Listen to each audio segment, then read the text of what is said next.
I think my grandfather might be a serial killer. I don't have the best memory of my childhood.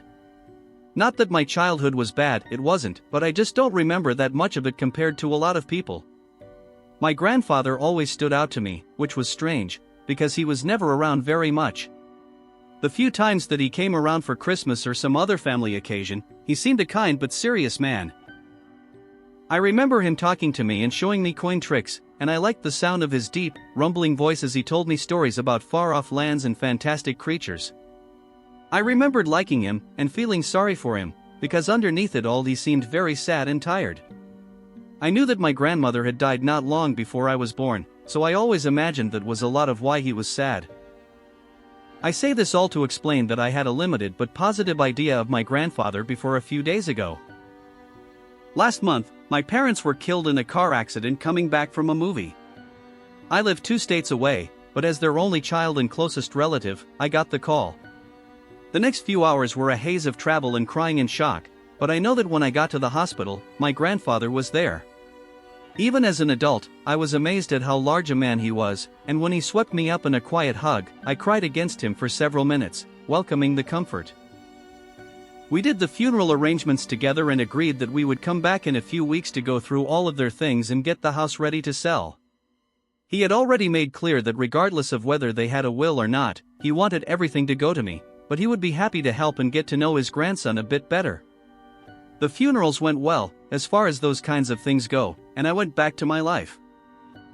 Last week I got a call from my grandfather and we agreed to meet up this past weekend to start going through all of their belongings. I got to the house on Sunday morning, and the last couple of days have been a bit sad at times, but they've been a lot of fun as well. My grandfather is much like I remember him, a serious but kind man that enjoys talking and telling stories. And he has actual conversations with you rather than just taking turns monologuing, which is a rare commodity in my experience with older people or people in general nowadays. He wanted to know about my work, if I had a girlfriend, if I liked the area I lived in. He told me some about his days in the army as a medic and then his time as a doctor. I knew he had been a pretty famous surgeon at one point, but that mostly stopped after his wife died. He still had a small practice and would sometimes publish academic articles, but he had saved much of the money from his early career as a surgeon, so he was comfortable enough financially that he could do what he wanted for the most part. Much of our time was spent busy and in separate parts of the house or garage, so we would largely talk at meals and in the evening hours before bed. By the second night we were more comfortable with each other, and that's when my grandfather started talking about his wife. Even now, some 30 years after her death, it was clear how much he loved her and missed her. He started off by telling a story that involved her only peripherally, but soon he was just telling things about her. Funny stories, tales that illustrated how smart or good she was, little sayings she used to have. It was sentimental, but it was so genuine and heartfelt that I wasn't uncomfortable. Seeing how much he loved her made me love both of them more.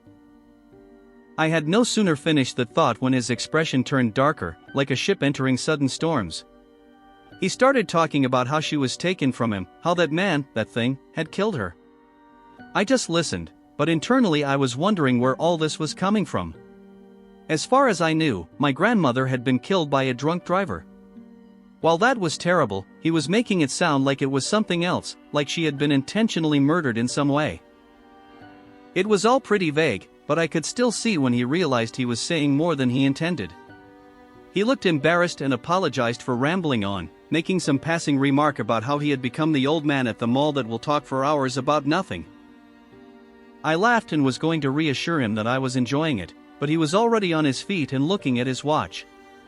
He had to be going, he said.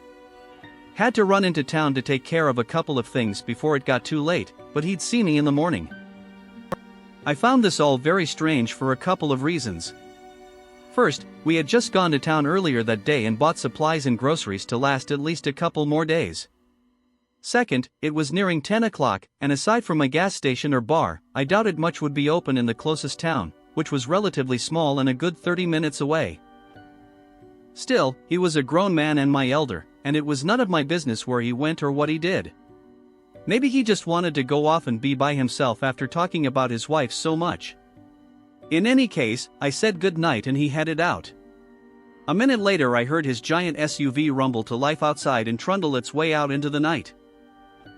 I went to bed, but though I was tired, I had trouble falling asleep. Part of it was sleeping in a strange place. This house had not been our house when I was growing up, so aside from visits I had never slept here for long.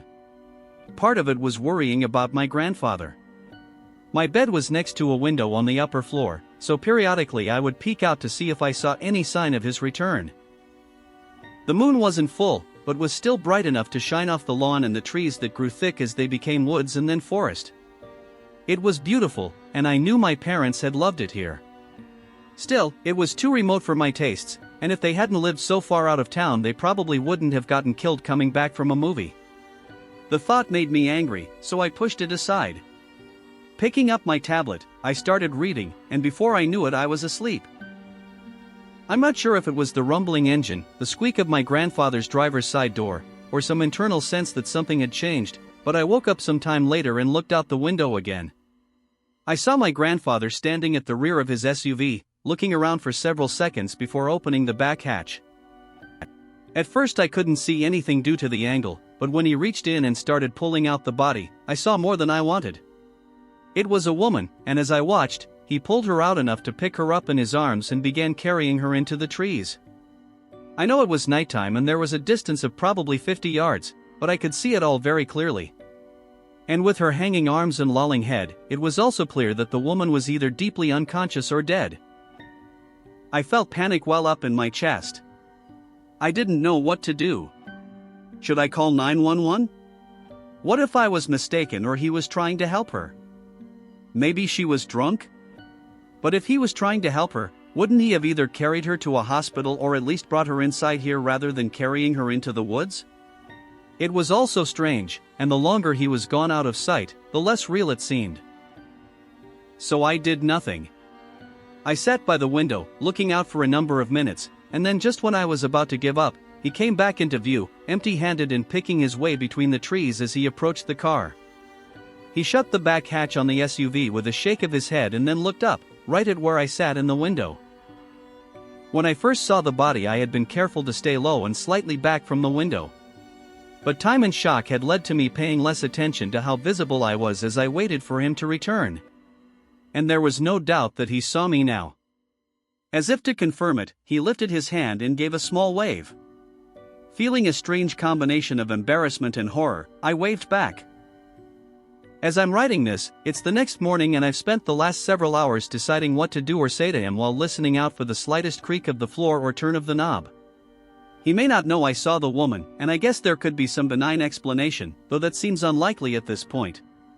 Either way, I hear and smell him cooking breakfast, and he's going to be knocking on my door soon. I love my grandfather, but I don't trust him, not anymore. I think I'm going to try to talk to him, but at the first sign of trouble, I'm out the door. If I have more to report, and am able to do so, I'll write again soon. You said serial killer, you think he's done this before? Your grandpa sure did sound like a nice guy before last night. This is the kind of optimism you only find on No Sleep. You should ask him about joining the family business. Geez son, put your shit together, probably your grandfather made a favor to you and killed your parents' murderer. Be happy about it. I mean, need update. If it's for the revenge of his wife then would be totally fine.